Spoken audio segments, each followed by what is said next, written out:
Comment le cycle menstruel peut nous aider à mieux se connaître puis à connecter à notre pouvoir de femme, notre pouvoir créateur? En fait, c'est vraiment l'outil, c'est la chose la plus centrale en tant que femme, c'est de connecter à son cycle menstruel. Mais souvent, quand on dit ça, pour la plupart des femmes, c'est beaucoup au niveau de la surface qu'elle va connecter au cycle menstruel. Mais en fait, le cycle menstruel, c'est très, très profond et ça peut nous amener à vraiment apprendre sur nous d'une façon très précise à l'intérieur. Donc, si on prend le cycle menstruel, souvent, on va dire qu'il y a 4 phases, mais moi, j'aime bien le résumer en 2 phases. La phase avant l'ovulation, puis la phase après l'ovulation. Le cycle menstruel, c'est à la base, c'est tout le mouvement que notre corps génère pour travailler et préparer le nid à l'intérieur de notre corps pour une fécondation. Quand on part du principe que le pouvoir de la femme, c'est de créer, le pouvoir de la femme, c'est de manifester. La femme, c'est une génératrice, c'est une créatrice, c'est une manifestatrice. Ça, c'est notre pouvoir fondamental.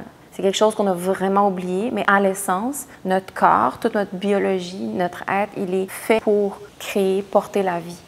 Donc, le cycle menstruel, ça devient vraiment notre baromètre, ça devient notre échelle, ça devient le mouvement cyclique à partir duquel on apprend à étudier les différentes phases pour préparer le travail de création. Donc, ce qui se passe, c'est que le corps se prépare toujours à recevoir. C'est sa fonction première, c'est-à-dire à chaque espace d'ovulation, la femme, elle se met disposée à ovuler, à engendrer, à féconder. Tout son corps, il se met prêt à ça. Alors, il y a un nid qui est créé pour recevoir la création. Évidemment, ce n'est pas la réalité, c'est qu'on ne va pas tomber enceinte à chaque cycle menstruel. Évidemment, il n'y a pas de fécondation à chaque fois qu'on arrive à l'ovulation. Donc, ce qui se passe, c'est que le corps, lui, il fonctionne d'une façon très primale, c'est-à-dire il suit une intelligence, l'intelligence de la vie. Il va toujours vouloir plus de vie, servir plus la vie, trouver le meilleur équilibre à l'intérieur de nous pour qu'il y ait un maximum de circulation de vie à l'intérieur du corps. Donc, toujours, ce qu'il va chercher, c'est éliminer ce qui est dans le chemin, à servir plus la vie. Il va éliminer ce qui est dans le chemin, à pouvoir engendrer. Parce qu'à chaque fois qu'il n'y a pas eu de fécondation, il y a une drop d'hormones. Et on peut le sentir, moi, c'est comme ça que je le vis, je ne sais pas comment toi tu le vis, c'est différent d'une femme à l'autre, mais pour beaucoup de femmes, il y a vraiment une drop, pas juste des hormones, mais une drop énergétique. Quelques jours après l'ovulation, il commence à avoir un down, une baisse. Parce que le corps, quelque part, moi, c'est comme ça que j'aime le dire, il se dit « Ah, j'ai pas créé, j'ai pas fécondé, j'ai pas réussi. Ma fonction première en tant que femme, c'est de créer, d'engendrer. Alors, dans cette round-ci, je n'ai pas réussi à créer. Je ne suis pas enceinte. » Peu importe le contexte. Des fois, oui, on peut avoir évolué sur quelque chose. La fécondation n'est pas juste littérale ou biologique. On va le garder à ce niveau-là. Il y a des dimensions plus subtiles à ça. Mais disons qu'on le garde à ce niveau-là juste pour comprendre le principe du cycle ovulatoire. Donc, le corps, il se dit « Ah, j'ai pas réussi. Ça ne s'est pas passé. » Donc, il y a comme une déception. Le corps redescend pour dire « OK, encore, j'ai pas réussi. » Alors, je redescends pour aller nettoyer et kicker out de mon système tout ce qui se trouve dans le chemin à la création pour que le prochain cycle, je sois mieux disposée en tant que femme à avoir un espace d'accueil, un espace où est-ce que la fécondation va être possible. Donc, le corps, quand il fonctionne comme ça, évidemment, il ne nettoie pas juste les toxines. Évidemment, il va vouloir nettoyer tout ce qui est dans la psyché, les toxicités émotives, les tensions, les états d'esprit qui bloquent la possibilité de créer un espace pour recevoir une intention, recevoir le principe, recevoir, etc. Il va enlever du corps un maximum de stress pour que ça soit évacué à travers le segment. Donc, le segment, c'est vraiment littéralement un release, un relâchement, une décharge de tout ce qu'on n'a plus besoin. C'est littéralement le nid qui se défait avec son échec, j'ai envie de dire, pour laisser place à la création, la nouvelle création d'un nouveau nid. Sauf que pour arriver à relâcher ce qu'on n'a plus besoin, ce qui est dans le chemin, à travers le sang, il faut qu'entre la période, juste après l'ovulation, où est-ce qu'il y a une drop énergétique, il y a une baisse d'hormones, il y a un shift hormonal. Moi, je l'amène vraiment au niveau d'une perspective de guérison féminine et énergétique, et non pas scientifique. Et donc là, il y a une drop au niveau des hormones, une drop énergétique dans notre ressenti, etc.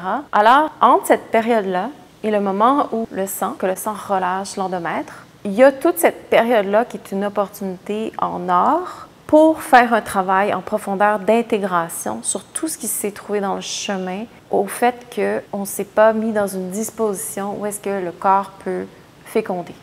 Donc, ça veut dire, par exemple, résistance. entêtement, recherche de contrôle, faire des choix, des actions, des moves qui sont constamment anti-vie, qui vont à l'encontre de qui on est ou qui ne servent pas la vie. À chaque fois qu'on a un état d'esprit qui se dit « je suis pas assez », des états d'esprit, c'est vraiment extrêmement puissant. Ça peut complètement cristalliser dans notre corps des ressentis qui viennent nous dicter notre expérience corporelle, qui bloquent l'espace à recevoir, parce que c'est l'état d'esprit qui prend toute la place.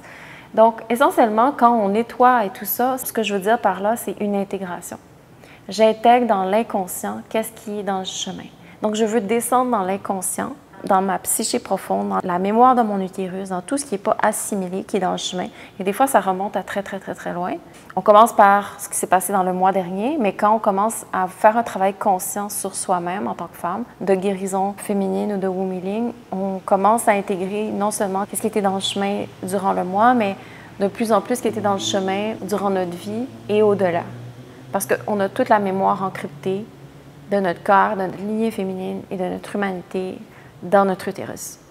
Donc, plus on est capable d'aller loin dans la mémoire de notre utérus pour relâcher ce qui est dans le chemin, plus on est capable de créer de l'espace. Et pourquoi c'est créer de l'espace qu'on veut faire? C'est parce que, je le dis, je l'ai répété, mais on est un espace d'accueil. Plus qu'on devient disponible à recevoir le processus créatif et non pas complètement occupé par son narcissisme, complètement occupé par ses idées, complètement occupé par ses états d'esprit, juste prise dans notre ego, constamment moi et juste moi et re-moi.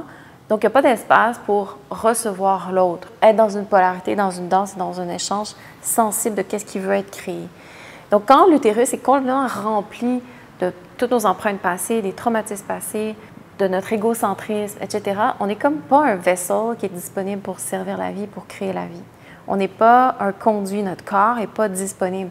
Moi, dans mon cœur, dans mon vagin, dans mon womb, dans mon utérus, je ne suis pas disponible. Je suis juste trop prise avec toutes mes concerns. Donc, il n'y a pas d'espace pour la création véritablement.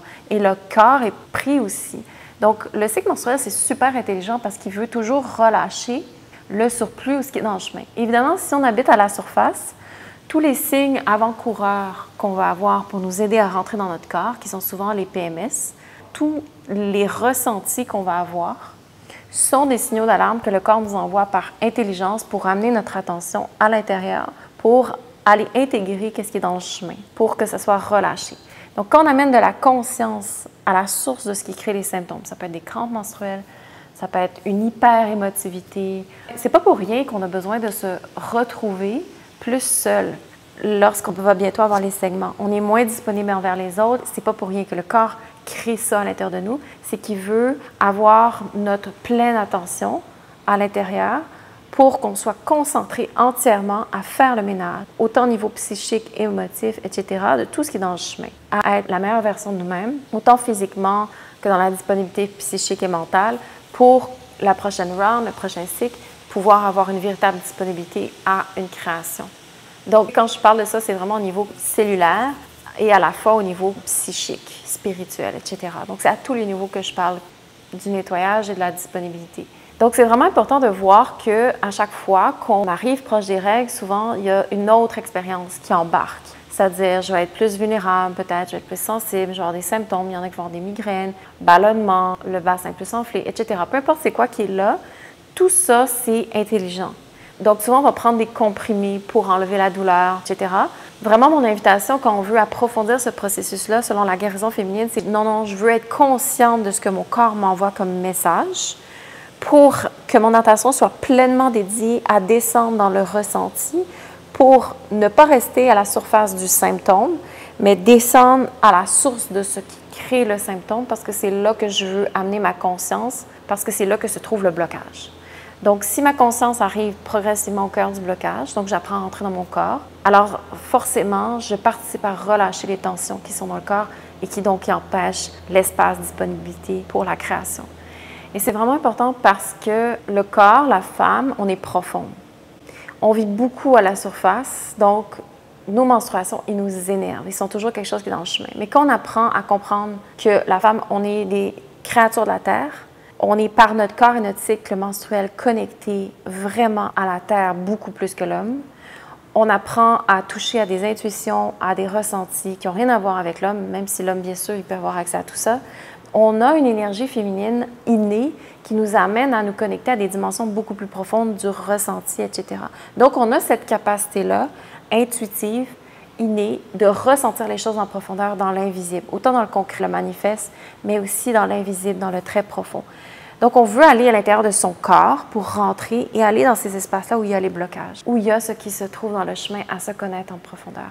Et c'est ça que les symptômes prémenstruels nous invitent à faire. Donc, plus que je me laisse descendre dans mes symptômes prémenstruels, dans tout ce que le corps me fait ressentir, comme par exemple, moi, je sais que des fois, mes cycles menstruels, je peux être vraiment dans un voyage très, très, très profond, noir, où est-ce que j'ai pas envie de parler à personne. Je suis vraiment dans un espace très psychiquement en train d'aller voir dans les raccoins de moi-même, où est-ce que j'ai besoin d'aller prendre conscience de quelque chose.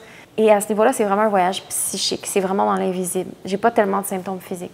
Et d'autres fois dans mon cycle, je peux avoir des ballonnements, je peux avoir mon corps se transforme. Et là, c'est très, très, très physique. Ça se passe vraiment dans le corps. Et là, c'est un autre voyage à une autre dimension que je dois aller prendre conscience à l'intérieur de moi. Dans tous les cas, le corps nous amène là où on a besoin d'aller. Et plus que ça crie fort, plus que c'est important qu'on y aille, le corps appelle notre attention. Le corps attire notre attention. Plus que ça crie, plus que le corps veut que nous, on revienne à l'intérieur pour faire du ménage, faire de l'espace.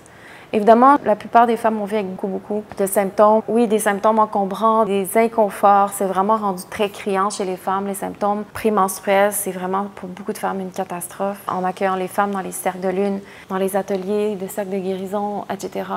Dans toutes les communications que j'ai avec les femmes, c'est vraiment quelque chose qui est rendu majeur. L'inconfort lorsque les menstruations viennent. Donc, ça donne un sens et ça donne une idée de l'état de la condition du corps de la femme, à quel point il y a beaucoup d'accumulé dans le corps. Et nos menstruations sont vraiment un cadeau parce que c'est aussi une opportunité, j'ai envie de dire spirituelle, pour apprendre à passer de la surface à notre corps et à notre être vers les dimensions plus profondes de notre féminité. Et quand on apprend à comprendre la magie ou le sacré de ce processus-là, même si la réalité n'est pas toujours confortable, ça nous amène toujours dans un filon de plus en plus profond sur le pouvoir de la femme qui est de porter un savoir ancestral sur l'histoire de notre humanité. Et moi, c'est ça que je commence à découvrir. Ça fait des années que je suis dans mon corps, je suis en processus de guérison. Et à chaque fois que j'arrive dans mes menstruations, j'apprends à découvrir qu'il y a quelque chose qui veut être étudié dans le corps profondément, sur notre humanité profonde, et que les menstruations, c'est vraiment quelque chose qui oblige à attirer dans le corps. On ne peut pas éviter les menstruations. On ne peut pas faire comme si on n'avait pas du sang qui coulait. C'est vraiment majeur. C'est comme, non, c'est ça qui se passe. Reviens toujours à la nature. Reviens toujours à ton corps. Reviens toujours à ta réalité. Donc, quand on se bat plus et qu'on ne résiste plus par rapport à ça, ça devient un voyage qui, au contraire, peut devenir très riche pour descendre dans la beauté du savoir qui se dégage toujours de l'intégration quand on se laisse descendre dans ces moments-là. Il y a toujours une intégration de plus en plus profonde. Et plus que ça descend en profondeur, plus que c'est une sagesse, une expérience, un savoir vivant, de connaissances vivantes que seules les femmes sont gardiennes, que j'appelle de gnosis. Et les menstruations sont vraiment un baromètre pour nous apprendre à descendre là-dedans. Or, on nous enseigne dans le monde dans lequel on vit que les menstruations, c'est vraiment quelque chose à éliminer, à contrôler avec la pilule, etc., à tasser du chemin. Tout devient comme un contrôle quand on ne comprend pas l'essence et la beauté pure de ce que le cycle menstruel vient nous apprendre à l'intérieur sur nous. Et évidemment, quand on connecte avec sagesse et respect au cycle menstruel, même si ça éveille beaucoup d'inconfort, on apprend tôt ou tard à reconnecter à l'intelligence du womb et on apprend à reconnecter aux autres cycles de la nature, dont la femme est naturellement in tune parce qu'elle est une femme, parce qu'elle est énergie féminine. L'énergie féminine est toujours connectée au mouvement de la vie. Parce que le womb, notre womb, ça a un mouvement de respiration dans lequel on se tourne au cycle de la vie, que ce soit le cycle menstruel, que ce soit le cycle de la lune, que ce soit le cycle des saisons, que ce soit le cycle du pouvoir de la femme, que ce soit le cycle avec le soleil, etc. Peu importe c'est quoi les cycles dans lesquels la vie constamment est en train de bouger, de par le fait qu'on a un cycle à l'intérieur même de notre corps, nous prédispose à être constamment en cycle avec les mouvements de la nature et de la vie dont on a besoin d'en être régulé pour se nourrir de l'intérieur. Donc, on relâche quand on n'a plus besoin le nid avec toutes ces toxines, ces états d'esprit, ces conditionnements, ce qu'on n'a plus besoin d'avoir à l'intérieur de nous, qu'on éjecte de notre corps pour laisser place à quelque chose qui est plus connecté et vrai à l'intérieur de nous. Et de là, le cycle menstruel devient vraiment notre baromètre pour reprendre son pouvoir en main en tant que femme.